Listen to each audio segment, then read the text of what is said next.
Hi గారు, welcome to our channel. ప్రస్తుతం మనతో పాటు దాము బాలాజీ గారు సీనియర్ జర్నలిస్ట్ ఉన్నారు. వాటితో ఒకసారి మాట్లాడదాం. సార్ నమస్కారం. సార్ లేడీ అఘోరిని అటు కేదార్నాథ్లో అరెస్ట్ చేస్తారని చెప్పేసి వార్తలు వినిపిస్తున్నాయి సార్. మరి నిజంగా అరెస్ట్ చేస్తారా? మరి నిన్నే ఒక వీడియో రిలీజ్ చేయడం మనం చూసాము. అంటే నేను తెలుగు రాష్ట్రాలకి రాను, ఉత్తరాఖండ్లోనే ఉండిపోతానని చెప్పేసి చెప్పింది. మరి ఇప్పుడు అక్కడ అరెస్ట్ చేసి తీసుకొస్తున్నారని కూడా అంటున్నారు. మరి శ్రీవర్షిని పరిస్థితి ఏంటి? మీరేం చెప్తారు సార్ దీనికి సంబంధించి?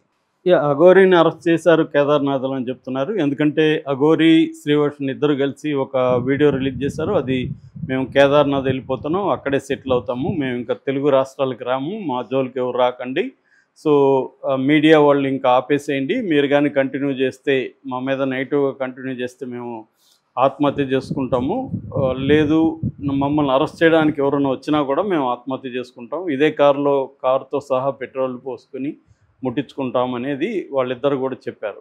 అట్లాగే వాళ్ళిద్దరూ చాలా బాధపడుతున్నట్టు కూడా అర్థమవుతుంది. ఎందుకంటే బాగా నెగిటివ్ అయింది ఈ మధ్యకాలంలో. మామూలుగా అయితే అఘోరి పబ్లిసిటీకి, అంటే నెగిటివ్ పబ్లిసిటీ అయినా పాజిటివ్ పబ్లిసిటీ అయినా అఘోరి పెద్ద ఫరక్ ఏమి ఉండేది కదా అఘోరికి.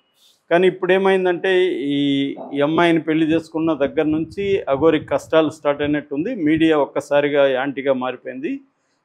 సో ముందు భార్య రంగంలోకి రావడం, రాధిక అనే ఆమె మీడియాతో మాట్లాడడం, తర్వాత మహిళా కమిషన్ నేరెళ్ళ శారద గారిని కలవడం, సో అదొక ఇష్యూ అయింది. రెండవ ఇష్యూ, అఘోరికి నగ్న పూజలు చేస్తానని చెప్పి అఘోరి కొంతమంది దగ్గర డబ్బులు తీసుకుందని చెప్పి అందులో ఒక ప్రొడ్యూసరు 9,80,000 రూపీస్ డబ్బులు ఇచ్చాను అని చెప్పి ఆమె బ్యాంక్ రిసీట్స్ అవన్నీ కూడా పెట్టింది. ఆ పూజ కానీ ఏమి చేయలేదు అని చెప్పి ఆమె కంప్లైంట్ ఇచ్చింది ముకిర్ల పోలీస్ స్టేషన్లో. అట్లాగే ట్రాన్స్జెండర్స్ కూడా పోలీస్ స్టేషన్లో కంప్లైంట్ ఇచ్చారు. ఈ 2 ఎఫ్ఐఆర్లు రిజిస్టర్ చేసుకున్నారు పోలీసులు. మేము విచారిస్తున్నాం అని చెప్పారు. వాళ్ళిద్దరూ అరెస్ట్ చేసే అవకాశం ఉంది. అలాగే మహిళా కమిషన్ చైర్పర్సన్ శారద గారు కూడా పోలీసులను ఆదేశించినట్టుగా తెలుస్తుంది ఈ విషయం సీరియస్గా తీసుకోమని. ఎందుకంటే ఇప్పుడు అఘోరి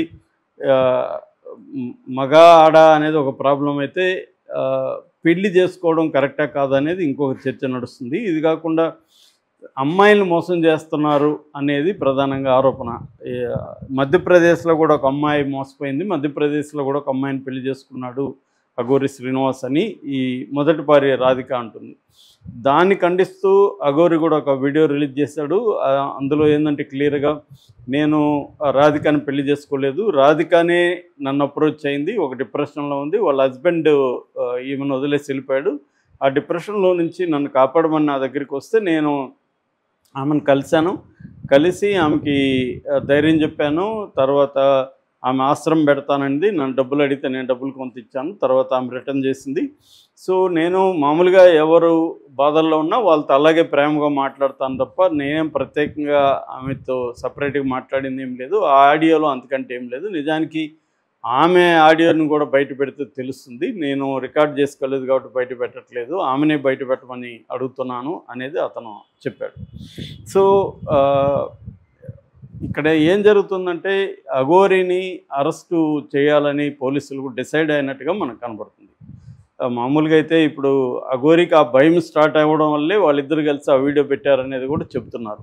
ఎందుకంటే పోలీసులు వస్తారు, మనల్ని అరెస్ట్ చేస్తారని. అందుకని అఘోరి ఫోన్ స్విచ్ ఆఫ్ చేసేసారు. ఈ అమ్మాయి కూడా అందుబాటులోకి రాలేదు. ఈ అమ్మాయిని ఏమైనా బలిస్తాడా అఘోరి అన్న ఊహాగానాలు కూడా ఒకసారిగా బయటకు వచ్చాయి. దానికి సమాధానంగా వాళ్ళిద్దరూ ఒక వీడియో జాయింట్గా పెట్టారు. మీ ఇద్దరం బాగున్నాము, హ్యాపీగా ఉన్నాము, సో మీ ఇద్దరం ఇక్కడే ఉంటాము, తెలుగు రాష్ట్రాలకి రాము, దయచేసి మమ్మల్ని వదిలేయండి అనేది చెప్పారు. ఆ అమ్మాయి కూడా నన్ను బాగా చూసుకుంటున్నాడు, సో నాకేమి ఇబ్బంది లేదు, నన్ను బలి ఇవ్వడం ఇవన్నీ ఆపేసేయండి, మీరు ఇలాంటి థంబ్నెయిల్స్ పెట్టద్దండి అని ఆమె కూడా చెప్పింది.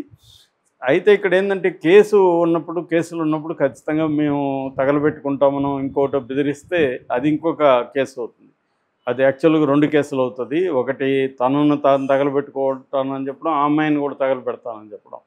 సో ఖచ్చితంగా అఘోరి మీద ఇంకొక కేసు కూడా పెట్టే అవకాశం ఉంది. ఆల్రెడీ అఘోరి మీద గతంలో కూడా కేసులు ఉన్నాయి. ఎందుకంటే కొన్ని టెంపుల్స్లో అఘోరి కత్తులు పట్టుకొని జనాల మీదకి దాడి చేయడం, జనాలకు గాయపడ్డారు. అట్లాగే కాళహస్తి టెంపుల్లో అఘోరి తాను ఆత్మహత్య చేసుకుంటానని చెప్పి పెట్రోల్ పోసుకోవడం, ఇలాగా చాలా కేసులు ఉన్నాయి. అయితే పోలీసులు ఇప్పటివరకు అఘోరిని అరెస్ట్ చేయాలనుకోలేదు. ఎందుకంటే అఘోరి సనాతన ధర్మానికి ఛాంపియన్ లాగా మాట్లాడుతుంది. సో అఘోరి జోలికి వెళ్తే అనవసరంగా హిందూ సంఘాలకు కోపం వచ్చే అవకాశం ఉందని చెప్పి 2 రాష్ట్రాల పోలీసులు కూడా సంయమనం పాటిస్తూ వచ్చారు. అఘోరితో ఎప్పుడైనా ఇబ్బంది ఉన్నప్పుడు రాష్ట్ర సరిహద్దులను దాటి వదిలేసి వచ్చారు. కానీ అఘోరి ఏంటంటే ఇదంతా తన పట్ల పోలీసులకు ఉండే ఈ వీక్నెస్, ఈ భయాన్ని అర్థం చేసుకుంది. అలాగే మీడియాలో తనకి ఉండే మైలేజ్ని అర్థం చేసుకొని ఏదో ఒక వివాదాలు క్రియేట్ చేయడం మొదలుపెట్టింది.